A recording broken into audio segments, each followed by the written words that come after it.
अस्सलाम वालेकुम एवरीवन। हर हफ्ते की तरह इस हफ्ते भी आपकी खिदमत में हाजिर हैं। मेरा नाम है Sibtain Mustafa, executive skills show के साथ।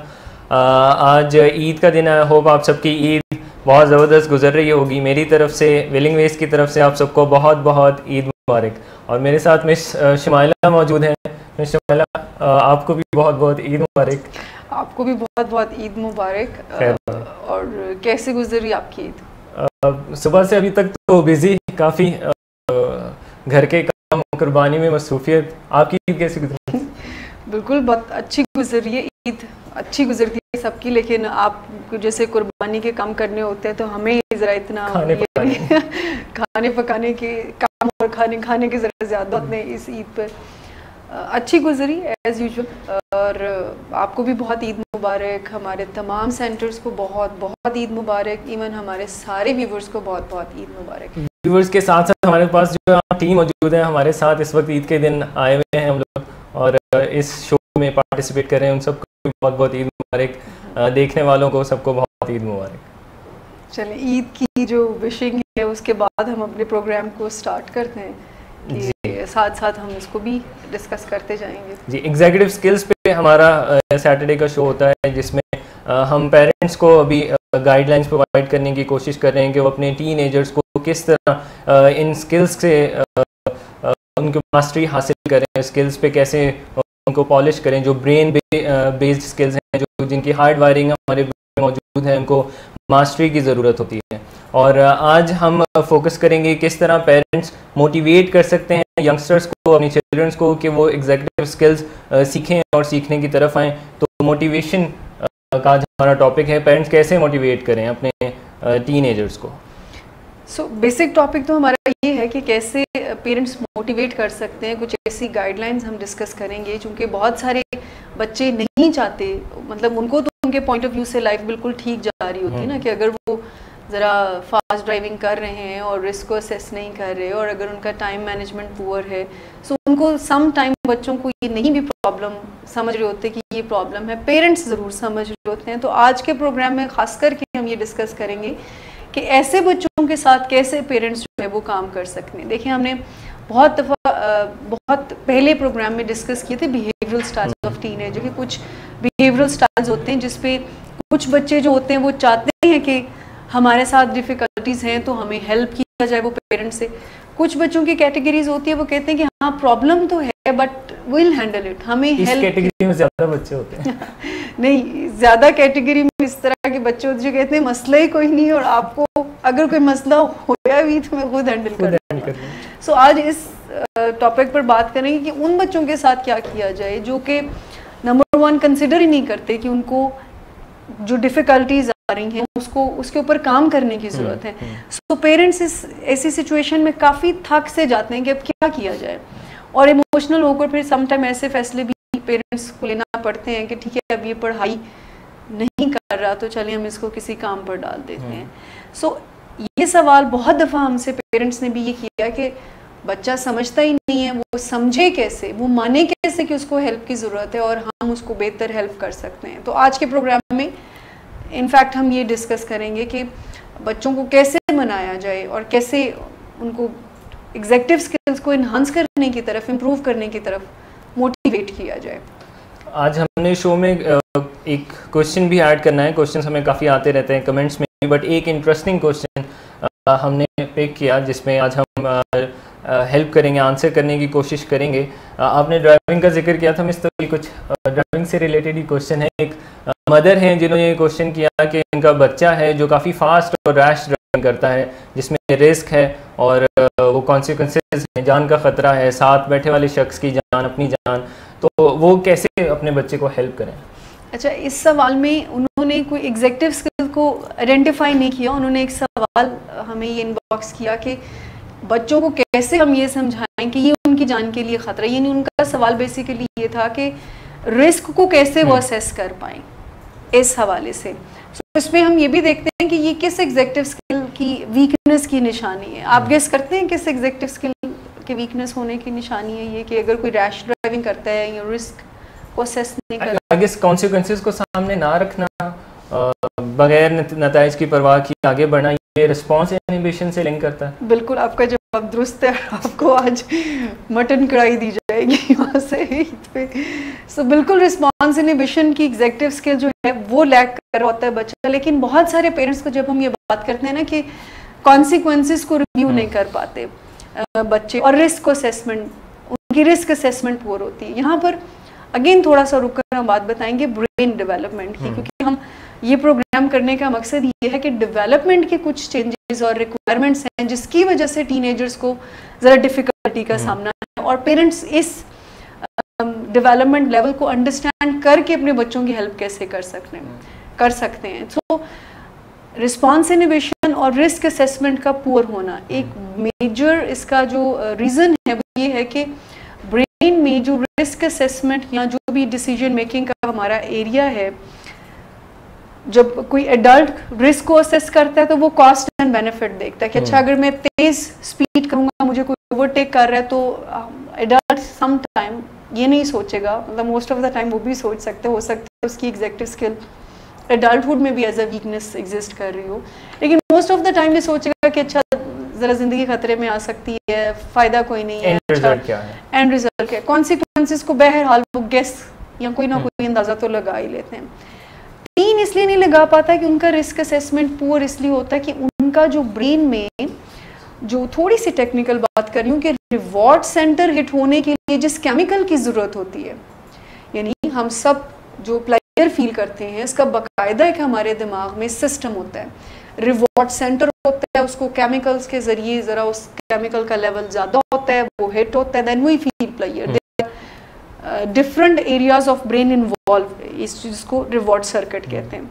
अब टीन्स में हो सकता है कि एडल्ट में, एडल्ट जो है वो नॉर्मल बुक पढ़कर बहुत मज़ा, आउटिंग करके, फ्रेंड्स से बात करके, टीनेजर्स को इतने छोटे छोटे चीज़ों से मज़ा नहीं आता, थ्रिल चाहिए, थ्रिल, एडवेंचर। ये जो एक सवाल है ना, जो कि सम टाइम बहुत डेंजरस भी है, क्योंकि हमारे पास जो एडिक्शन के पेशेंट्स आते हैं ना, बिलीव मी, वो जब उनसे पूछा जाए ना कि ड्रग्स कब शुरू की या क्यों शुरू की, तो वो एक ऑलमोस्ट तकरीबन ज़्यादातर लोगों का ये आंसर होता है कि क्यूरियोसिटी, थ्रिल सीकिंग। सो इसका जवाब आज के प्रोग्राम में जो हम दे रहे हैं वो ये है कि उनके ब्रेन को एक्स्ट्रा स्टिमुलेशन की ज़रूरत होती है।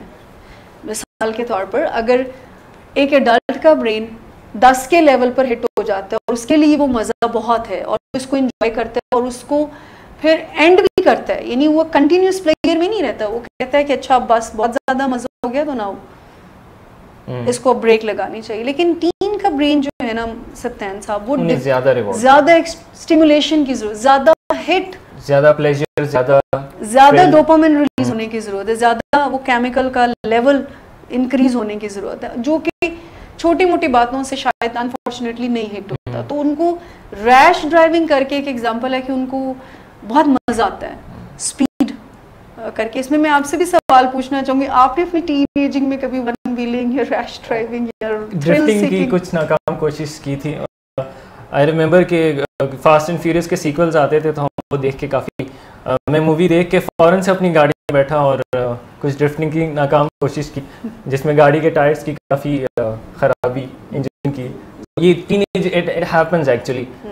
मैं जब वापस उस वहाँ झांकता हूँ तो पता चलता है कि इट वाज स्टूपिड, लेकिन उस वक्त जो मुझे थ्रिल आया, वाकई आपकी बात बिल्कुल दुरुस्त है कि वो जो लेवल था वो ज़्यादा था, और उसी के लिए टीनेजर्स जो हैं ये काम करते हैं, एक्स्ट्रा थ्रिल के लिए। और कॉस्ट एंड बेनिफिट एनालिसिस नहीं कर रहे होते कि अच्छा इसमें मुझे क्या, वो जो कॉन्सिक्वेंसेस वाली बात है कि मुझे क्या नुकसान पहुँच सकता है या किसी और को कोई नुकसान, वो इतना मज़े का लेवल इतना ज़्यादा होता है, और कहीं ना कहीं पर अपने आप को फिर वो जस्टिफाई इस तरह से कर होते हैं कि इसी का नाम ज़िंदगी है, या और कोई बात, या ज़िंदगी एक दफ़ा मिलेगी, या there are so many sentences जो टीन्स जो है वो अपने आप को जस्टिफाई करने के लिए यूज़ करते हैं। बट बेसिक टेक्निकल रीज़न जो है इसके पीछे वो ये है कि दे नीड एक्स्ट्रा स्टिमुलेशन अपने रिवॉर्ड सेंटर को हिट करने के लिए। सो वो रिस्क को असेस सही तरह से नहीं कर पाते हैं, जिसमें वो रैश ड्राइविंग भी कर सकते हैं, जिसमें अनफॉर्चुनेटली वो ड्रग्स भी कर सकते हैं। अच्छा, इस चीज़ पे तो हम अब क्लियर हो गए कि response inhibition as a weakness ऐसे बच्चों में पाई जाती है, वो रिस्क को एसेस नहीं कर पाते, what can be the solution? अब हम इन मदर को क्या सजेस्ट कर सकते हैं कि ऐसे बच्चे के साथ क्या किया जाए, इनकी रिस्क असेसमेंट को कैसे बेहतर बनाया जाए? देखिए, पहले तो मदर को ये खुद अंडरस्टैंड करने की ज़रूरत है, ये जो भी हमने फैक्ट बताएं इसके अकॉर्डिंगली वो कैसे उनको मोटिवेट कर सकती हैं कि ये एक रिस्क है आपके लिए जो फास्ट ड्राइविंग है, या आप जो अपने जान की परवाह किए बगैर इस तरह से ड्राइव करते हैं, जिसमें बहुत दफ़ा देखिए बहुत दफ़ा जान जाने का ख़तरा भी होता है और उसको टीन नहीं कंसिडर कर रहा होता, तो टीन को मोटिवेट करना। एंड आज के प्रोग्राम में आपको डेफिनेटली हेल्प मिलेगी कि आप अपने बच्चे को मोटिवेट कैसे कर सकते हैं कि ये जो एक प्रॉब्लम है जिसको हम रिस्पॉन्स इनहिबिशन की वीकनेस कह रहे हैं, नहीं बगैर कॉन्सिक्वेंसेस का अंदाज़ा लगाए, बगैर सोचे समझे आप कुछ फैसले कर जाते हैं, कुछ रिएक्शंस हो जाते हैं आपसे। तो रिस्पॉन्स इनहिबिशन कैसे उनकी स्ट्रेंथ बना सकते हैं, और इसको स्ट्रेंथ बनाने के लिए आप अपने बच्चे को मोटिवेट कैसे कर सकते हैं। मतलब अगर आपका बच्चा नहीं समझता है कि रैश ड्राइविंग मेरी कोई जान का ख़तरा है या ये कोई प्रॉब्लम है, वो कहते हैं कि जी सभी करते हैं और मैं मास्टर हूँ, यानी उनको ये कभी भी अंदाज़ा नहीं होता कि इनको कि मैं वो हो सकता हूँ जिसके साथ हादसा हो सकता है। ये उनको एक कॉन्फिडेंस होता है कि नहीं मैं वो नहीं हो सकता, बिकॉज मैं बहुत दफ़ा हमारे पेशेंट्स यहाँ पर रिकवरी में होते हैं तो वो अक्सर अपनी जो शेयरिंग कर रहे होते हैं तो उसमें कहते हैं, ओवरडोज के हवाले से अक्सर जब सवाल किया जाता है उनसे तो वो कहते हैं कि जो ओवरडोज करते हैं वो बेवकूफ़ होते हैं, यानी उनको अंदाज़ा होता है कि शायद हम वो नहीं होंगे। सो जो जिनके साथ अनफॉर्चुनेट इवेंट हो जाता है ओवरडोज का और जान ज़रा गवा बैठते हैं, उनको भी ये कॉन्फिडेंस होता है कि नहीं मुझे ड्रग्स कुछ नहीं कहेंगे। इसी तरह से ये रिस्क असेसमेंट के पुअर होने का साइन है ना, कि आपका बच्चा ये नहीं समझता कि मेरी फास्ट ड्राइविंग से मुझे या किसी दूसरे को नुकसान पहुंच सकता है। सो मोटिवेशन उनके अंदर ये पैदा करना कि ये जो एक प्रॉब्लम है ये ज़रूरी है एड्रेस होना और इसको ओवरकम करना बहुत ज़रूरी है। अगेन इसको हम लर्निंग प्रिंसिपल से बेहतर करेंगे। लास्ट प्रोग्राम में डॉक्टर सदाकत ने भी हमें ज्वाइन किया था और उन्होंने ये एक इस बात पर बहुत एम्फसाइज किया था कि 11 साल तक बच्चा प्रिपेयर होता है कि उसकी एग्जेक्टिव स्किल्स को एनहांस किया जाए। तो वो जो प्रिंसिपल्स हम यूज़ करते हैं, जो पेरेंट्स को हम एजुकेट कर रहे हैं, जो हमारी यहाँ पर भी कोशिश है, वो लर्निंग प्रिंसिपल्स हैं, यानी कैसे बच्चे ऑब्जर्वेशनल लर्निंग से, मॉडलिंग से, रीइंफोर्समेंट से, इनफैक्ट जो आज का प्रोग्राम है ये बेसिकली इंसेंटिव, रीइंफोर्समेंट, रिवॉर्ड इसी पर है कि इसको आप कैसे बेहतर यूटिलाइज कर सकते हैं बच्चों के अंदर ये चाहत पैदा करने के लिए कि वो अपनी प्रॉब्लम्स को ओवरकम करें। सो मोटिवेशन के लिए इंसेंटिव का होना बहुत ज़रूरी है। मोटिवेशन पे बात करेंगे, रिवॉर्ड्स पे बात करेंगे, कैसे बच्चों को इंसेंटिव दिए जा सकते हैं उस पर बात करेंगे। मैं आपसे रिक्वेस्ट करूँगा, रिस्पॉन्स इनहिबिशन पे पहले तो बात हो चुकी है डिटेल में आई गेस, लेकिन अगर हम इसको ब्रीफली एक्सप्लेन कर दें व्यूवर्स को कि रिस्पॉन्स इनहिबिशन है क्या ये रिस्पॉन्स और कॉन्सिक्वेंसेस को सामने रखना, इसको रिस्पॉन्स इनहिबिशन हम कह रहे हैं, या ये अपने रिस्पॉन्स को चूज़ करना कोई वो एबिलिटी है? देखिए, इस पे बाकायदा हमने एक प्रोग्राम किया हुआ है रिस्पॉन्स इनहिबिशन पर, लेकिन क्विकली हम इसको डिस्कस कर लेते हैं। Response inhibition by the definition ऐसी एबिलिटी का होना जो कि आपको कॉन्सिक्वेंसेस का रिव्यू दे दे क्विकली, रिएक्टिव ना बनाए आपको, यानी वो एक सेइंग है ना, थिंक बिफोर यू एक्ट। आप समझ लें कि रिस्पॉन्स इनहिबिशन ये स्किल है, think before you act. Consequences का कोई अंदाज़ा लगा लेना, अच्छा मैं ये करूँगा तो क्या हो सकता है। इनफैक्ट इम्पल्सिविटी जो होती है वो रिस्पॉन्स इनहिबिशन वीक होने का साइन है। इम्पल्सिविटी बहुत दफ़ा टीन्स और बहुत दफ़ा एडल्ट्स भी जल्दबाजी में बहुत ज़्यादा फैसले कर लेते हैं। अगर हम इम्पल्स को डिफाइन करें तो इम्पल्स क्या है? कोई सिग्नल है या कोई थॉट है? थॉट भी है, कोई एक ऐसी आने वाली सोच, ऐसी आने वाली सिग्नल कह लें, जो समटाइम आपने भी एक्सपीरियंस किया होगा कि हम ऐसे चीज़ों को फील करते हैं जो हमें लगता है कि नहीं अभी इसी वक्त यही होना चाहिए, फौरन से जो चीज़ों का जिसको हम डिले रेजिस्ट ना कर सकें। बहुत सारे लोगों में ये एबिलिटी होती है कि वो अपने आप को जो है वो समझा लेते हैं कि नहीं, मिसाल के तौर पर अगर 2:30 बजे किसी का दिल चाहा है कुछ ऑर्डर करने के लिए, पिज़्ज़ा ऑर्डर करने के लिए, सो अगर एक बंदा response inhibition as a strength exist उसके अंदर कर रही है तो वो सोचेगा कि 2:30 बजे हैं और एकदम से मुझे ये मंगवाना और मेरी हेल्थ के लिए बेहतर नहीं है, यानी वो कॉन्सिक्वेंसेस को रिव्यू समहाउ कर लेगा। जबकि जिनकी रिस्पॉन्स इनहिबिशन वीक है वो फ़ोन उठाएंगे, फ़ौरन से डिलीवरी के लिए कॉल कर देंगे। अगर उनके पेरेंट्स उनको मना करेंगे और वो कहेंगे कि जी इसके पैसे आप खुद देंगे, तो तब भी वो, यानी कॉन्सिक्वेंसेस जितने मर्जी पे करने पर, जैसे अभी हमने ये जो आपने क्वेश्चन एक मदर का किया कि रैश ड्राइविंग या फास्ट ड्राइविंग कर रहा है कोई, सो कॉन्सिक्वेंसेस तो बेयर कर ही होगा ना। हो सकता है उनको कोई चलान हो गया, हो सकता है कोई पूरी डिटेल्स तो नहीं उन्होंने शेयर की, हो सकता है उनका अपना कोई नुकसान हो गया हो, गाड़ी का कोई नुकसान हो गया हो, माइनर एक्सीडेंट या कुछ भी। सो उन कॉन्सिक्वेंसेस से लर्न नहीं करता इंसान या टीम जो है, वो कॉन्सिक्वेंसेस को अनदेखा कर देते हैं। So it is also the inability to learn from consequences. Yes, metacognition, और ये थोड़ा यानी कि नतीजे आने के बाद भी उनसे ना सीखना, ये भी हमें इस तरफ ले जाता है। जी। रिस्पॉन्स इनहिबिशन, यानी अब कोई भी रिस्पॉन्स शो करने से पहले, कहने को जब हम ये बात करते हैं ना, तो बहुत सारे हमारे क्लाइंट्स ये कहते हैं कि हाउ इट पॉसिबल, कि अब क्या आप ये कह रही हैं कि मैं हर काम करने से पहले एक खाता खोलूं कि इसका मुझे क्या फ़ायदा है, क्या नुकसान। सो ऐसी बात हम नहीं कर रहे। बहुत दफ़ा इम्पॉर्टेंट चीज़ों को हम देख समझ कर, सोच विचार करके उसका फैसला करते हैं। मेरे ख्याल से ये ऑटोमेटिक सा हो जाता है, हम इसके अगर एक्सपर्ट बन जाएं, रूटीन में आ जाएं, practice makes the man perfect, हम ये कुछ सेकंड्स में कर सकते हैं अगर हमने डेफिनेटली, आपने जो प्रैक्टिस की कहा कि अगर हम करते हैं, सो उसके लिए हमें बड़े कामों से स्टार्ट करना होगा। सो पहले आप देखें कि कहाँ पर आपका इम्पल्स कंट्रोल वीक है, कहाँ पर आप अपनी इम्पल्स को कंट्रोल नहीं कर पाते। अच्छा, मुझसे जब कोई मिसबिहेव करता है, लेट सपोज, तो मुझसे ये बर्दाश्त नहीं होता, तो मैं जब तक उसको कुछ सुना ना लूँ, उसको वापस ना कह लूँ, मुझे सुकून है। एंड एक्चुअली में इट हैपन्स। यहाँ पर बहुत दफ़ा ऐसे क्लाइंट्स भी हमारे आते हैं जो कि मजबूर हो जाते हैं ऐसे रिस्पॉन्सेस शो करने के लिए, जिनके बगैर उनको कोई, इतनी रेस्टलेसनेस इंक्रीज हो जाती है। तो इम्पल्स एक फिजियोलॉजिकल चेंज भी है कि आपकी बॉडी में इस तरह से अर्जेंसी सी क्रिएट हो जाती है कि आपको, जब तक वो कर नहीं लेते, वो फिजियोलॉजिकल चेंजेस सेटल नहीं होते, आप काम डाउन नहीं होते। So response inhibition by the definition क्या होगा कि कॉन्सिक्वेंसेस से ना सीख पाना, कॉन्सिक्वेंसेस को सामने ना रखना, ये रिस्पॉन्स इनहिबिशन है। इस पे हमारी बातचीत को हम जारी रखेंगे। वक्त हो गया एक ब्रेक का। ब्रेक के बाद दोबारा आपसे मिलते हैं। Stay tuned and will be right back. Lahore, Karachi, Islamabad,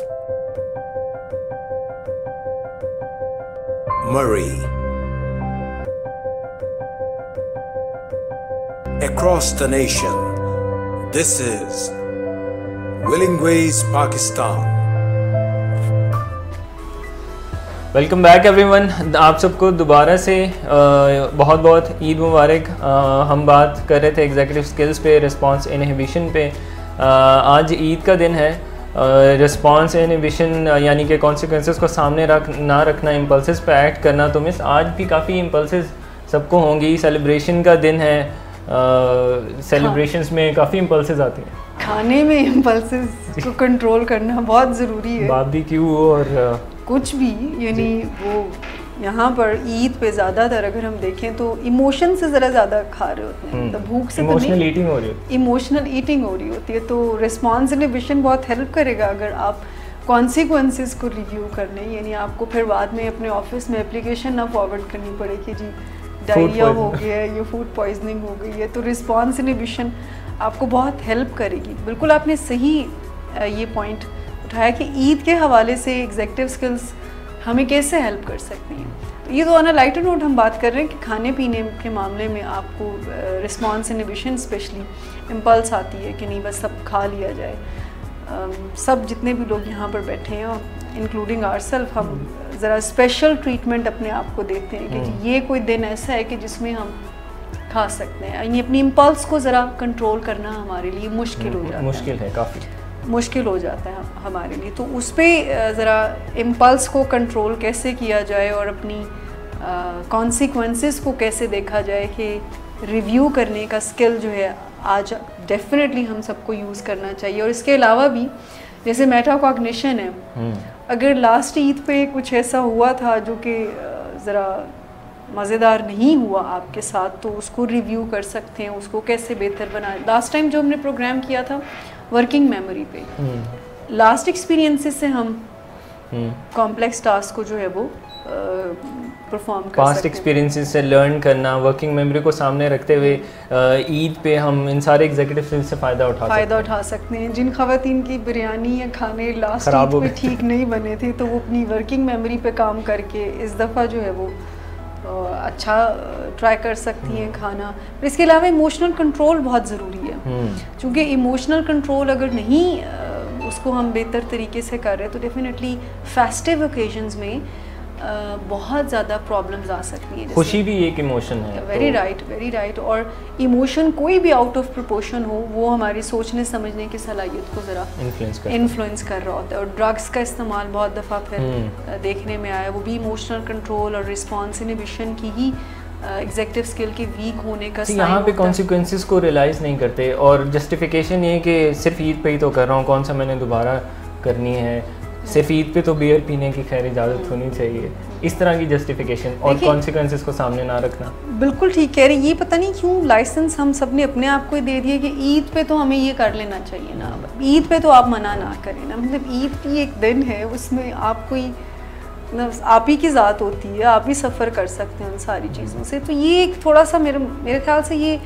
metacognition ही हमें बताएगा एग्जीक्यूटिव स्किल्स के हमें देखना चाहिए, as a third person analysis अपने करने चाहिए। क्या ये डिमांड ठीक है कि अच्छा अब ईद है, अच्छा न्यू ईयर है तो हम अपना नुकसान कर लें। अब ऐसा इन प्रिंसिपल तो ऐसा साउंड होता है ना कि अच्छा अब मुझे अलाउ कर दें ड्रग्स पीना चूँकि न्यू ईयर, या बहुत सारे लोग ये फैसला करते हैं कि अच्छा अब ईद के बाद, न्यू ईयर के बाद अब मैंने ड्रग्स को हाथ नहीं लगाना।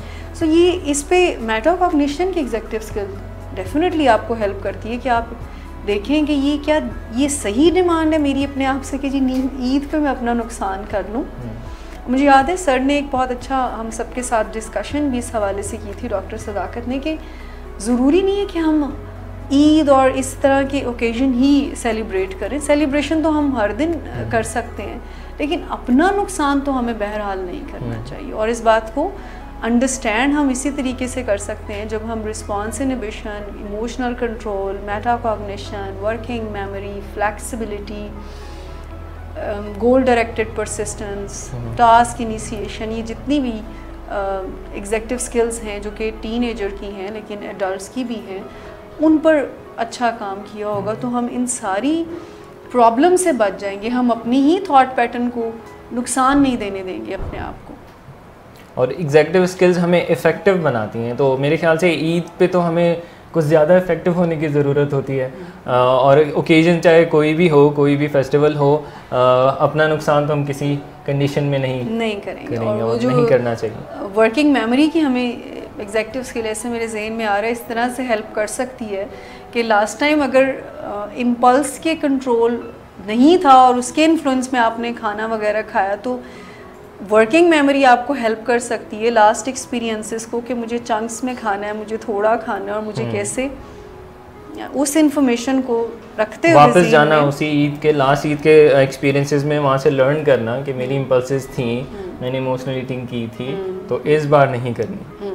तो इस ईद पे आपको ये सब एग्जीक्यूटिव स्किल्स हेल्प कर सकते हैं। रिस्पॉन्स इनहिबिशन की हम बात कर रहे थे मिस, तो मैं ये इम्पल्सेस की भी हमने बात की। मैं आपसे ये पूछना चाहूँगा कि हम अपने व्यूअर्स को कोई एंटीडोट, कोई सोल्यूशन रिस्पॉन्स इनहिबिशन का बताएं। देखिए जहाँ तक एडल्ट्स की बात है ना, तो वो तो हम सिंपल कहते हैं डिले रिस्पॉन्स एंटीडोट है रिस्पॉन्स इनहिबिशन का, कि आप विद प्रैक्टिस अपने आप को ये सिखाएं कि कैसे कॉन्सिक्वेंसेस को रिव्यू किया जाता है। इम्पल्स के पीछे इंस्टेंट ग्रेटिफिकेशन का रूल जो है वो प्रिंसिपल जो है वो फॉलो कर रहा होता है ये कि इंस्टेंट ग्रेटिफिकेशन। और अगेन जो हमने शुरू में थोड़ी सी टेक्निकल बात की थी कि ब्रेन डेवलपमेंट लेवल जो है वो टीन का उस वक्त यही डिमांड कर रहा होता है। इसी तरह से रिस्पॉन्स इनहिबिशन भी टीन का ब्रेन डेवलपमेंट लेवल ऐसा होता है, उसका स्टेज ऐसी होती है कि वो सारे फैसले उसका जो इंटेलेक्चुअल ब्रेन है उससे नहीं कर रहा होता, बिकॉज वो अभी अंडर डेवलपमेंट होता है। एंड फुली डेवलप उसका इमोशनल ब्रेन होता है।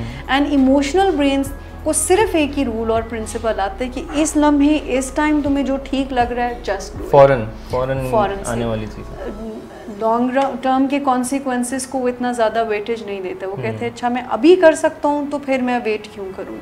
सो उसको बेहतर करने के लिए डिले रिस्पांस जिसको कहते हैं, डिले ग्रेटिफिकेशन के एडल्ट्स को तो, और इसको बाकायदा प्रैक्टिस करना चाहिए। जिन चीज़ों में आप नोट करते हैं कि आपका इम्पल्स कंट्रोल वीक है, उसमें बाकायदा आप इसको प्रैक्टिस करें, जिसका आप कोई वर्कशीट बना सकते हैं जिसमें आप ये देख सकते हैं कि लास्ट टाइम मैंने ये किया, क्या ठीक नहीं हुआ, अब मुझे क्या करना है। तो इस तरह थोड़ी सी एफर्ट से हम हैबिचुअल हो सकते हैं रिस्पॉन्स, क्योंकि हमारे ब्रेन को ट्रेन करना सबसे आसान है और वो सिर्फ प्रैक्टिस मांगता है, चाहे वो ठीक चीज़ की प्रैक्टिस हो चाहे वो गलत चीज़ की प्रैक्टिस हो।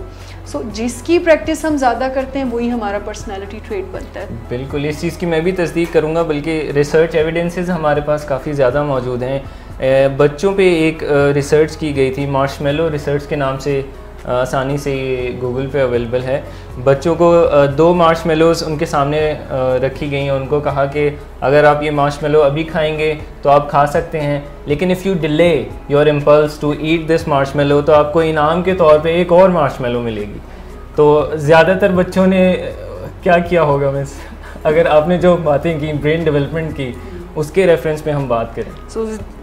उसके रेफरेंस में तो यही आता है कि वो नहीं डिले कर पाए, इमोशनल ब्रेन उनका उन्हें कह रहा था कि अभी ही खानी है तो वो डिले नहीं कर पाए। तो बिल्कुल ये ब्रेन डेवलपमेंट जो है इसका बहुत इंपॉर्टेंट रोल है। इमोशनल ब्रेन डेवलप्ड है, वो फ़ौरन चीज़ें डिमांड करता है। वो ये कहते हैं बाद में अगर तुम्हें ना मिली तो अभी तो खा लो, बाद में तुम्हारा दिल ना किया तो, यानी वो अपनी जस्टिफिकेशन एक देना शुरू कर देता है।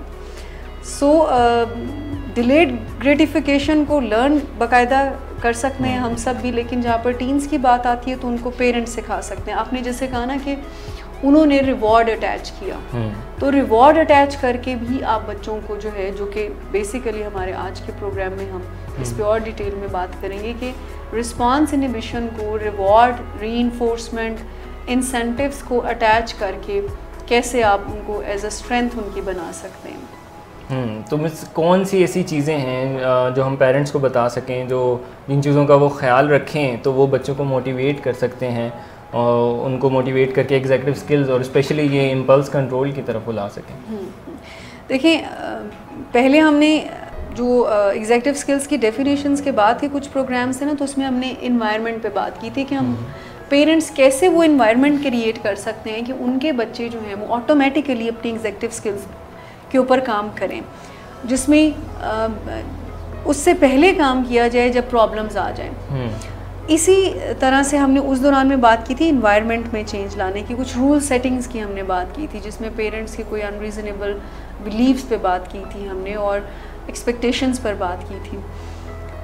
उसके साथ साथ अगर याद हो तो हमने ये बात की थी कि आप अपने टीन से जो एक्सपेक्टेशंस लगाते हैं उसको बड़े ध्यान से रखना चाहिए, क्योंकि जब हम एडल्ट से बात करते हैं तो हम ये अज्यूम करते हैं कि वो समझ जाएगा। मिसाल के तौर पर मैं आपको कहती हूँ कि सप्तान साहब आप पिछले दिनों काफ़ी दिनों से टाइम पर नहीं आ रहे। अब मैं एक एग्जांपल के तौर पर बात कर रही हूँ, ऐसा नहीं है कि सप्तान साहब टाइम पर नहीं आते, लेकिन अगर आप नहीं आते और मैं आपको कह रही हूँ कि सप्तान साहब आप टाइम पर नहीं आ रहे और आप अपना जो है वो टाइमिंग बेहतर कर लें, एडल्ट्स इस सिचुएशन को समझ सकते हैं, I can understand. But unfortunately बहुत सारे एडल्ट्स भी कहने से नहीं मान रहे होते, तो यही मसला है कि उनका भी कोई रिस्पॉन्स इनहिबिशन या अच्छा। अब मैं एक्सपेक्ट ये करूँगी कि आप अंडरस्टैंड करेंगे कि कहना काफ़ी होगा कि मैंने कह दिया है, और ज़रूर समझेंगे कि जी मुझे टाइम पर आना चाहिए, it's my responsibility, it's my job, so I should take the responsibility. अच्छा, अब बच्चों से ये एक्सपेक्टेशन नहीं हम लगा सकते। आप उनको एक दफ़ा ये कहते हैं कि जी अच्छा ये दरवाज़ा बंद कर दो, या अपना कबर्ड ठीक कर लो, या ड्राइविंग ठीक किया करो, या अपनी चीज़ों का, अपनी बिलोंगिंग्स का ख्याल रखें, या अपना होमवर्क टाइम पर, जो भी डिमांड आपकी है। सो उसमें आप ये एक्सपेक्टेशंस उनसे नहीं लगा सकते, ये एक्सपेक्ट नहीं कर सकते कि वो आपके एक दफ़ा कहने से या 2 दफ़ा कहने से या इवन 3 दफ़ा कहने से समझ जाएंगे। क्यों नहीं समझेंगे? वही बात कि उनका जो रीजनिंग का ब्रेन है, जिसने बताना है, जिसको हम समझदार ब्रेन का हिस्सा कहते हैं, वो अंडर डेवलपमेंट है। तो ऐसी सूरत में हम उनके लर्निंग के ब्रेन एरिया को यूटिलाइज़ करके उनको सिखा सकते हैं कि जी आपको अपनी कबर्ड जो है वो अरेंज करनी है, आपको ड्राइविंग जो है वो ठीक करनी है, आपको जितने भी टास्क हैं। तो यहाँ पेरेंट्स के लिए सजेशन ये है कि वो बच्चों से एक्सपेक्टेशंस कम रखें, कंपैरेटिवली एडल्ट्स के मुकाबले में। बच्चों से इतना एक्सपेक्ट ना करेंगे, वो फ़ौरन समझ जाएंगे। यानी ऐसी कोई एक्सपेक्टेशन मत लगाएं कि ये समझ क्यों नहीं रहा, ये जानबूझ कर रहा है। बहुत दफ़ा पेरेंट्स इवन 2-3 साल बच्चों के बारे में ये कह रहे होते हैं कि ये जानबूझकर हमें तंग करता है। कैन यू बिलीव दैट कि ये जानबूझकर मुझे तंग कर रही है या कर रहा है कि मैं ना बस आराम कर लूँ। लेकिन वो जो पहले हमने एग्जांपल शेयर की कि लर्निंग को सिर्फ हम बच्चों के साथ नहीं, एडल्ट्स के साथ भी जो एग्जांपल शेयर आपसे की कि अगर आप टाइम पर नहीं आते हैं और अगर हम लर्न करवाना चाहते हैं और 3-4 दफ़ा कहा है आपको, नहीं आप अंडरस्टैंड कर रहे हैं, आपका एग्जेक्टिव स्किल मेटाकॉग्निशन का वीकनेस के तौर पर एग्जिस्ट कर रहा है, तो फिर हम आपको लर्न करवाएंगे। फिर आपको ऑर्गेनाइजेशन कंडीशनिंग के जरिए सिखाएगी कि टाइम पर आते हैं। Must be negative reinforcement. Exactly, conditioning होगी, आपका पे चेक रोक लिया जाएगा। अब ये मेरी सजेशन भी है, जो लोग टाइम पर नहीं आ रहे तो उस पर ये भी हो सकता है कि आप नेगेटिव कॉन्सिक्वेंसेस को कंडीशन करके सिखा सकते हैं, डिजायर्ड इफेक्ट्स जो है वो अपने बच्चों में, डिजायर्ड बिहेवियर्स को। जिन लोगों के एग्जीक्यूटिव स्किल वीक होते हैं उनके साथ हम लर्निंग के एंड पे काफ़ी काम कर सकते हैं। एग्जैक्टली। और वो जो हम गाइडलाइंस की बात कर रहे हैं कि कैसे बच्चों को मोटिवेट किया जाए, तो वो लर्निंग प्रिंसिपल्स के ज़रिए ही हम मोटिवेट करेंगे। यानी इंसेंटिव्स पर बात हम कर रहे हैं कि इंसेंटिव्स को कंडीशन करके, इंसेंटिव्स कहते हैं रिवॉर्ड को, कोई भी ऐसी टेंजिबल या नॉन टेंजिबल चीज़ को एसोसिएट कर देना, अटैच कर देना ऐसी चीज़ के साथ जो आपके बच्चे की फेवरेट है, उस चीज़ के साथ जो आप करवाना चाहते हैं। यानी ये आइडेंटिफाई करना पड़ेगा कि बच्चे के लिए क्या फेवरेट है। क्या बच्चे के लिए एक ये कह देना कि तुम बहुत अच्छे बच्चे हो, तुम मेरे सबसे प्यारे बच्चे हो, ये फेवरेट है, या उसके लिए कोई मटेरियलिस्टिक चीज़ होनी चाहिए, समथिंग कोई टॉय या कोई गिफ्ट या पैसे। यही इसी पे तो हम बात कर रहे हैं ना कि आप समझ रहे हैं कि शाबाश देना, कुछ बच्चों की कैटेगरीज ऐसी होती हैं कि जो वर्बल इसको कहते हैं कि आप उनको रीइंफोर्स करते हैं, शाबाश देते हैं, बैक पैट करते हैं, सो वो अच्छा समझती हैं इसको कि हाँ ये कुछ हुआ है हमारे लिए, तो वो इसको रिवॉर्ड का दर्जा देते हैं। बट बहुत सारे बच्चों के लिए रिवॉर्ड ये नहीं होता, उनके लिए कोई टेंजिबल चीज़ है, जैसे मनी है, कोई भी चीज़ है, कोई खाने की चीज़ है, तो वो उसको रिवॉर्ड समझते हैं। सो पेरेंट्स को सबसे पहली जो गाइडलाइन है वो ये है कि जब आप चाह रहे हैं कि आपका बच्चा लेट्स सपोज रिस्पॉन्स इनहिबिशन पे काम करे, मेटाकॉग्निशन पे काम करे, या कोई भी एग्जेक्टिव स्किल वीकनेस पे काम करे, और अगर वो मोटिवेटेड नहीं है तो आप उनको मोटिवेट कर सकते हैं इंसेंटिव्स को अटैच करके। और सबसे पहले आपने ये आइडेंटिफाई करना है, पहला प्रिंसिपल और रूल, कि पहले ये आइडेंटिफाई करें कि आपका बच्चा या टीन किस इंसेंटिव को वैल्यू कर रहा है। यानी आप उनको, जैसे भी हमने एग्जांपल शेयर की कि शाबाश दे रहे हैं और वो उसको वैल्यू ही नहीं करता, उनके लिए वो शाबाश है ही नहीं। हाँ, सो जब भी आप इस तरह की कंडीशनिंग करें कि आप उनके प्रेफर टास्क को अपने प्रेफर टास्क के साथ अटैच कर रहे हैं, तो कोई ऐसा इंसेंटिव और गोल ऐसा डिज़ाइन करें कि जिसमें उसके लिए वो वैल्यू रखता हो। ये ना हो कि वो आप कहेंगे जी अच्छा आपने ये अपना टाइम पर ये काम करना है और इसके बदले में फिर हम आपको आइसक्रीम देंगे। हो सकता है आपका बच्चा आइसक्रीम पसंद ही ना करता हो, या आप उन्हें कहें कि अच्छा जो घर में पका है वो खाएं, तो उसके साथ आपको फिर हम कोई एज ए रिवॉर्ड आपको कोई टीवी शो है जो वो देखने में इंटरेस्टेड है, जो आपकी लिमिटेशन, एक्स्ट्रा प्ले टाइम मिल जाएगा, कोई फेवरेट कार्टून की सीडी है वो हम आपको दे देंगे।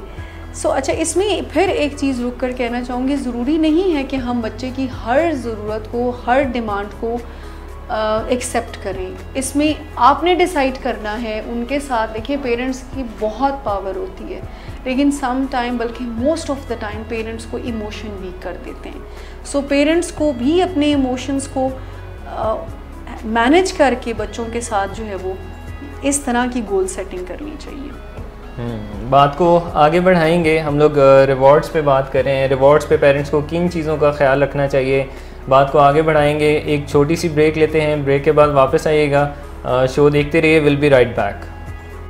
मतलब नया तरंग इलाज, Lahore, Karachi,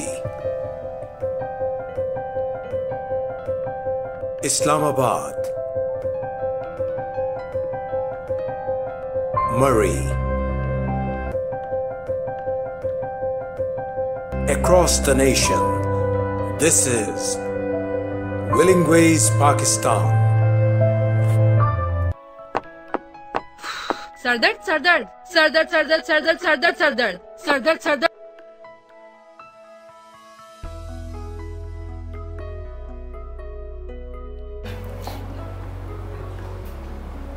welcome back everyone. आज ईद के दिन हम बात कर रहे हैं एग्जीक्यूटिव स्किल्स पे, रिस्पांस इनहिबिशन पे हमने कुछ बात की। आज हमारे शो का टॉपिक है कि पेरेंट्स कैसे बच्चों को मोटिवेट करें, कैसे रिवॉर्ड्स और इंसेंटिव से फ़ायदा उठाते हुए उनको एग्जीक्यूटिव स्किल्स सिखाएं।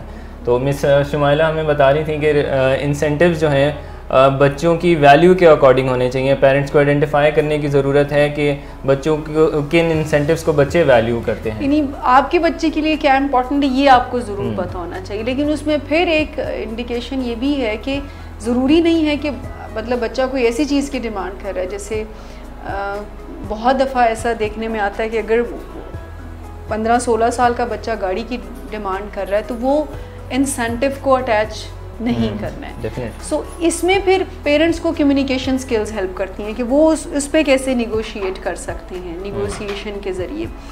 सो वैल्यू को आइडेंटिफाई करना कि आपका बच्चा किस रिवॉर्ड इंसेंटिव को वैल्यू कर रहा है। यानी आप अपने हिसाब से चीज़ों को डिसाइड करने की बजाय बच्चों की नीड के अकॉर्डिंगली और वो जिन चीज़ों को वैल्यू कर रहे हैं उसको कंडीशन करेंगे तो उसके जो है वो रिजल्ट्स जो हैं वो बच्चा ज़्यादा बेहतर वे में। ऐसी मोटिवेशन को हम ज़्यादा इफेक्टिव मानते हैं। अच्छा मैम, और किन चीज़ों का ख्याल रखना चाहिए, यानी कि इंसेंटिव में और क्या चीज़ें हैं जो पेरेंट्स को देखनी चाहिए? देखिए, एक बहुत इंपॉर्टेंट चीज़ कि आपकी डिमांड यानी वो टास्क जो आप बच्चे से करवाना चाहते हैं उसमें और इंसेंटिव में बैलेंस होना चाहिए। इसको और ज़रा एक्सप्लेन करते हैं कि आप उनको जो काम दे रहे हैं वो कोई ऐसा है जो बच्चे को बिल्कुल पसंद नहीं है। मिसाल के तौर पर छोटी सी एग्जांपल कि बच्चा जो घर में खाना बनाए उसको नहीं खाना चाहता। आप चाह रहे हैं कि वो जो घर में खाना बनाए आपका, अब ये बच्चे के लिए बहुत मुश्किल काम हो सकता है। आपकी डिमांड ये है, आपका डिज़ायर्ड बिहेवियर ये है कि जो घर में पका है ना ये खाए, और इसको कंडीशन आप किससे कर रहे हैं? बैलेंस इसमें होना चाहिए। यानी कि रिवॉर्ड क्या है? रिवॉर्ड क्या है? ये ना हो कि आपका जो डिमांड है वो ज़्यादा एफर्ट्स मांग रही है और आपका इंसेंटिव और रिवॉर्ड बहुत छोटा है। अगर इनाम जो है वो बच्चे को कम मिलेगा, इंसेंटिव वीक होगा, या हम आई गेस वीक इंसेंटिव की बात कर रहे हैं, तो वो इफ़ेक्टिव नहीं है। बिल्कुल इफ़ेक्टिव नहीं है कि जिसमें बच्चे को ज़्यादा एफर्ट पुट करनी पड़ रही है और उसको जो रिवॉर्ड है वो इतना ज़्यादा उसको वो जो पहली वाली बात वैल्यू नहीं कर रहा है। या उसको बैलेंस देखें, अगर शॉर्ट टर्म और लॉन्ग टर्म की आगे भी हम बात करेंगे, आप चाह रहे हैं कि बच्चा जो है वो अपने ग्रेड्स को बेहतर करे या आप चाह रहे हैं कि बच्चा जो है वो रिस्पॉन्सिबल हो जाए। सो ऐसी जिम्मेदारी ये एफर्ट मांगने वाला काम है ना। आप चाहते हैं कि बच्चा जो है वो घर में रहे और वो बाकी लोगों के साथ मिले जुले, अपने कमरे में बंद ना रहे, तो ये ज़्यादा एफर्ट डिमांड कर रहा है बच्चों से। तो फिर उसमें बैलेंस होना चाहिए, उस तरह ही बड़ा रिवॉर्ड भी बच्चों को देना चाहिए। इनकी डिफ़िकल्ट टास्क है तो रिवॉर्ड की वैल्यू बढ़ा देनी चाहिए। एक भारी भरकम सा रिवॉर्ड होना चाहिए, भारी भरकम सा रिवॉर्ड होना चाहिए जिसपे अब वो इसी पे तो मोटिवेट होएगा ना बच्चा, इसी बात पे मोटिवेट हो सकता है। बिकॉज अगर आप उनको अपनी डिज़ायर्ड के काम करवा रहे हैं और उनके हिस्से में कुछ नहीं आ रहा हो तो उनकी एफर्ट्स और ज़्यादा लग रही हैं, तो उसमें वो कभी भी नहीं मानेगा कि जी मुझे इस पे काम करना है या नहीं करना। तो उसके लिए आसान है ये कहना कि नहीं जी मैंने करना ही नहीं है। सो ऐसी स्टेट को क्रिएट मत होने दे। पेरेंट्स हमेशा, हमने जब कम्युनिकेशन पर बात की थी, कभी भी कम्युनिकेशन को ख़राब मत करें बच्चों के साथ। ऐसा कोई विंडो, ऐसा कोई स्टेट बरकरार रखें कि जिस पे निगोसिएशन होती रहे। बच्चों को ना कभी वो ऐसे अल्फाज कहें कि जी अच्छा इस पे बस अब बात नहीं हो सकती। अब गुड न्यूज़ इज़ दैट कि आप अपनी पसंद की चीज़ें भी बच्चों से करवा सकते हैं। सिर्फ ज़रूरी है कि कम्युनिकेशन में आप उनकी रिस्पेक्ट को वायलेट ना करें और आप अपनी जो डिज़ायर्स हैं उनको भी बच्चों से करवा सकते हैं। सो बैलेंस होना डिमांड में और इंसेंटिव में। दूसरा जो है, पहला वैल्यू, जो आपका बच्चा वैल्यू कर रहा है उसको भी कंसिडर करें। दूसरा बैलेंस होना, ऐसा नहीं है कि ज़्यादा एफर्ट्स डिमांड करने वाला टास्क है और उसमें कम रिवॉर्ड छोटा सा है, आप कहते हैं वेरी गुड, वो कहते हैं जी वेरी गुड क्या, मैं इतना बड़ा काम किया और मुझे सिर्फ कह रहे हैं वेरी गुड, तो मुझे सिर्फ मैंने अपना कमरा अरेंज किया है तो आप मुझे बस ये कह रहे हैं, on that. So balance create करना। तीसरी जो इम्पॉर्टेंट चीज़ है वो ये कि जब पेरेंट्स कोई लॉन्ग टर्म गोल्स बनाते हैं बच्चों के साथ, वहाँ पर इंसेंटिव्स को फिर जो है डिज़ाइन करना थोड़ा मुश्किल हो जाता है। नहीं, बहुत दफ़ा पेरेंट्स का ये सवाल होता है कि हम चाहते हैं कि ये फाइनल एग्ज़ाम्स में बहुत अच्छा, ये भी शॉर्ट टर्म गोल है, लॉन्ग टर्म गोल है कि ये करियर बहुत अच्छा बनाए, ये डॉक्टर बन जाए, ये इंजीनियर बन जाए, ये इंजीनियर बन जाए, ये डॉक्टर बन जाए, ये जो भी डिमांड्स होती हैं पेरेंट्स की, लॉन्ग टर्म गोल्स जिनको कह रहे हैं हम, उसको कैसे इंसेंटिव्स के साथ एसोसिएट किया, क्योंकि teenager being a teenager I have been through this age, तो मैं अंदाज़ा लगा सकता हूँ कि ये बिल्कुल ख्याल नहीं होता कि मैंने 10 साल बाद क्या बनना है। हम सिर्फ टीनेजर स्पेशली सिर्फ उस एज में रह रहे होते हैं और उन्हें नहीं पता कि 20 साल बाद क्या होगा, और they don't even care. Claim ज़रूर कर रहे होते हैं कि जी मैंने डॉक्टर बनना है तो मैंने बिजनेस, उसके लिए करना क्या है, ये डिसाइड। अब ये जो करना है ये पेरेंट्स, टीनेजर एग्जेक्टिव स्किल्स का एक ये भी मानना है कि जब बच्चों की एग्जेक्टिव स्किल्स फुली डेवलप नहीं होती तो वो पेरेंट्स की एग्जेक्टिव स्किल्स को लेंड करते हैं। सो पेरेंट्स को ये स्ट्रक्चर करना होता है कि अगर ये अपने बच्चे को एक अच्छा करियर, एक तो रियलिस्टिक एक्सपेक्टेशन जो हमने पहले भी बात की है, क्या बच्चे की कैपेबिलिटी के अकॉर्डिंगली उसका करियर जो है वो, हाँ, बच्चा मैथ में वीक है तो ऑब्वियसली उसे इंजीनियरिंग साइड पे नहीं जाना चाहिए। बच्चे के इंटरेस्ट अगर बायोलॉजी में ज़्यादा हैं, उसके मार्क्स भी अच्छे आ रहे हैं, यानी कि according to the skill set उनसे एक्सपेक्टेशंस लगानी चाहिए। सो लॉन्ग टर्म गोल्स में इंसेंटिव कैसे हम फिर कर सकते हैं, मतलब आप एक अच्छे डॉक्टर बन जाएंगे, आप एक 11 साल के बच्चे को कह रहे हैं, 12 साल के बच्चे को कि अब से कोई 10-15 साल बाद जब आप एक सक्सेसफुल डॉक्टर बनेंगे तो मैं आपको गाड़ी लेकर दूंगा, कितना इंटरेस्ट होगा बच्चे का उसमें?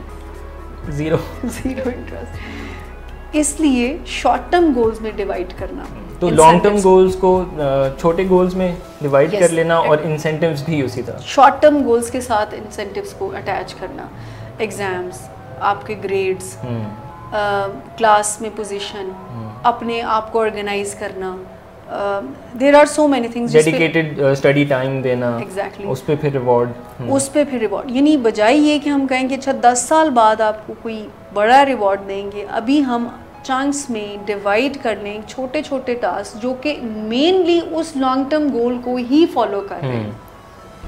अब सिर्फ ग्रेड्स लेना लॉन्ग टर्म गोल को फॉलो नहीं कर रहा है। एक सक्सेसफुल प्रोफेशनल बनने के लिए आप किसी भी साइट पर जा रहे हैं, सिर्फ डिग्री का होना ज़रूरी नहीं है, उसके लिए और भी बहुत सारी ह्यूमन स्किल्स हैं जिनको अडॉप्ट करना और इम्प्लीमेंट करना और उसको अपनी लाइफ का, अपनी पर्सनैलिटी का हिस्सा बनाना, ये भी पेरेंट्स को, यानी आपका बच्चा अगर ग्रेड्स बहुत अच्छे ले रहा है और उसका इमोशनल कंट्रोल वीक है तो उसको करियर में प्रॉब्लम आ सकती है, प्रॉब्लम आ सकती है, बिकॉज सिर्फ डिग्री ही ज़रूरी नहीं होती है, किसी तरह कम्युनिकेशन स्किल्स होना और बाकी एग्जीक्यूटिव स्किल्स जो हैं, मेटाकॉग्निशन इज़ वेरी इंपॉर्टेंट, मैं किस तरह एक्ट कर रहा हूँ इस चीज़ को खुद देख लेना, time management is very important. अब ये तो सिर्फ हम करियर की बात कर रहे हैं, इसके अलावा और भी तो बहुत सारे रोल्स हैं ना हमारे, डॉटर का, सिबलिंग का, वाइफ का, हस्बैंड का, मदर का, फादर का, तो वो सारे अपनी लाइफ को कैसे बेहतर वे में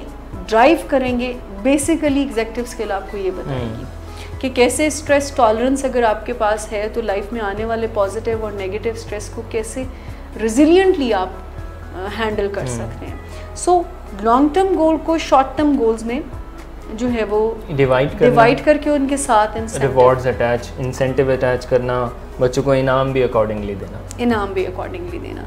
सो इस तरह से आप उनको लर्न करवा सकते हैं कि जी वो समझने से इस फ़िलहाल कासिर होंगे कि आपने उनके लिए करियर के लिए जो प्लान बनाया हुआ, तो वो इस बात को ज़रूर समझेंगे, अच्छा मैं ग्रेड्स लेकर आया तो मदर ने मुझे ये रिवॉर्ड किया, मुझे नया बैग दिलवाया, मुझे नई शॉपिंग करवाई, व्हाटएवर जो भी उनकी डिमांड है, सो उसको कंडीशन कर दें। ये मेरे ख्याल से लर्निंग की हम बात कर रहे हैं तो इसमें इम्प्रेशन ही क्रिएट हो जाता है कि जब भी मैं कोई अच्छा काम करता हूँ तो मुझे इनाम मिलता है और जब मैं अच्छा काम नहीं करता तो मुझे इनाम नहीं मिलता है, तो ऑटोमेटिकली हमारे पाथवेज डेवलप हो जाते हैं ब्रेन के, जो आई गेस हमें ऐसे काम करने की तरफ ले जाते हैं इन दी एंड जहाँ हमें रिवॉर्ड मिले।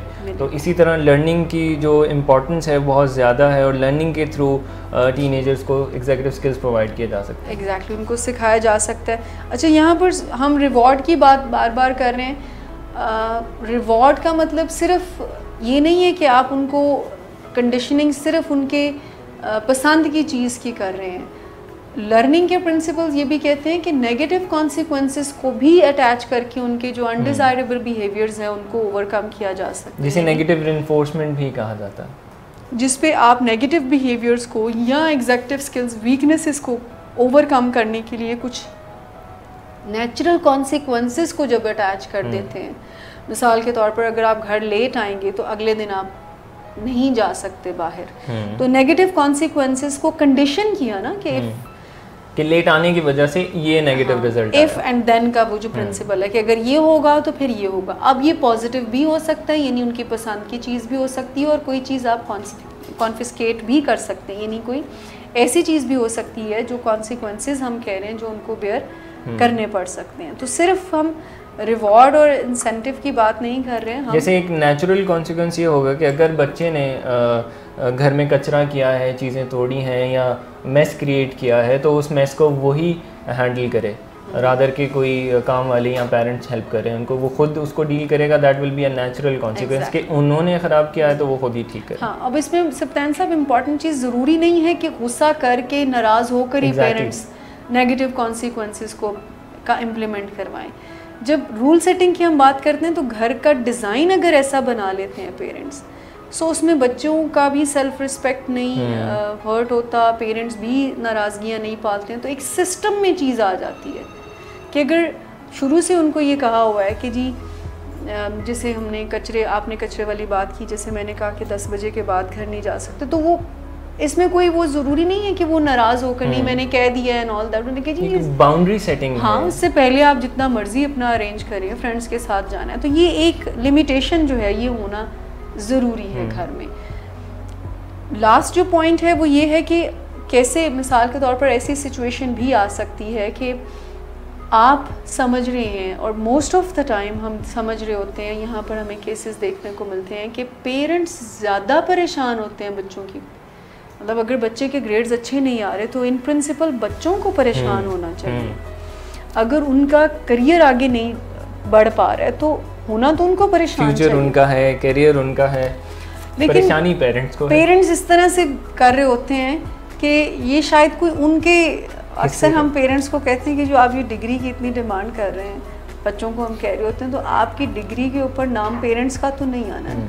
लेकिन पेरेंट्स जो हैं वो इस तरह से इस चीज़ को ज़रा इतने ज़्यादा इस पे इन्वॉल्व हो जाते हैं, ये इम्प्रेशन क्रिएट कर दिया जाता है कि कोई हमारा काम है, कोई पेरेंट्स का काम है जो बच्चों ने करना है, जो आपने करना है। हाँ, सो ऐसी सूरत हाल में जब वो बच्चों को ये इम्प्रेशन जा रहा है कि अच्छा मैं ग्रेड्स लाऊंगा, ये तो कोई आप पर एहसान है। सो ऐसी सूरत में बच्चों के पेरेंट्स क्या कर सकते हैं, पेरेंट्स कभी भी अपने आप को वीक ना समझें, वो ये कर सकते हैं कि इंसेंटिव की डिग्री को इंक्रीज़ किया जाए। पहले तो रुक कर ये सोचेंगे ये जो मैं डिमांड करता हूँ या करती हूँ कि इसके ग्रेड्स अच्छे आएँ, तो ये एक्चुअली में मेरा फ़ायदा है कि बच्चे का फ़ायदा है। तो जब आप ये आइडेंटिफाई कर लें तो आप फिर अब उनके इंसेंटिव के ग्रेड को ज़रा बढ़ा दें कि ये जी इम्पॉर्टेंट है ये, और उस पर बात करके उनको कहें कि यानी ये इसके डिग्री को ज़रा इंक्रीज़ कर दिया जाए, ज़रा ज़्यादा वैल्यूएबल चीज़ को अटैच कर दिया जाए ताकि उसकी इम्पॉर्टेंस को इन्हांस किया जाए। So these are the guidelines जिसमें वैल्यू को अंडरस्टैंड करना, जिसमें बैलेंस क्रिएट करना, जिसमें शॉर्ट टर्म और लॉन्ग टर्म को जो है वो ध्यान में रखना, लॉन्ग टर्म को फॉलो करने के लिए शॉर्ट टर्म के इंसेंटिव, नेचुरल कॉन्सिक्वेंसेस को अटैच करना, एंड देन फिर अगर आपका बच्चा नहीं समझ रहा है किसी इम्पॉर्टेंट टास्क को इम्पॉर्टेंट, तो उसकी इम्पॉर्टेंस को क्रिएट करने के लिए रिवॉर्ड के लेवल को इंक्रीज़ करना। So these are the small tips जिससे कि पेरेंट्स जो है अपने बच्चे को मोटिवेट कर सकते हैं कि वो एग्जीक्यूटिव स्किल को अपनी वीकनेसेस पर काम करे और उसको इन्हांस करे, अपनी स्ट्रेंथ्स को। और ईद पर ख़ास करके अपनी एग्जीक्यूटिव स्किल्स पे काम करने की बहुत ज़रूरत है। जी शो का टाइम भी एंड हो चुका है। आज हमने एग्जीक्यूटिव स्किल्स को ईद के हवाले से कोशिश की सबको बता सकें। अभी भी ईद के आज फर्स्ट डे है तो बाकी दिन भी बाकी हैं। बाकी दिन भी अपना ख्याल रखिएगा, अपने टीनेजर्स का ख्याल रखिएगा, एग्जीक्यूटिव स्किल्स को सामने रखिएगा और रिस्पॉन्स इनहिबिशन को ज़रूर इस्तेमाल कीजिएगा ईद पर। उसको एज अ स्ट्रेंथ यूज़ कीजिएगा, एज अ वीकनेस उसको मत बनिए। जी इम्पल्सिस को कंट्रोल कीजिएगा। नेक्स्ट सैटरडे दोबारा आपकी खिदमत में हाजिर होंगे एग्जीक्यूटिव स्किल्स के साथ। अपना बहुत ख्याल रखिएगा। अल्लाह हाफ़िज़ एंड ईद मुबारक। अल्लाह हाफ़िज़ एंड ईद मुबारक।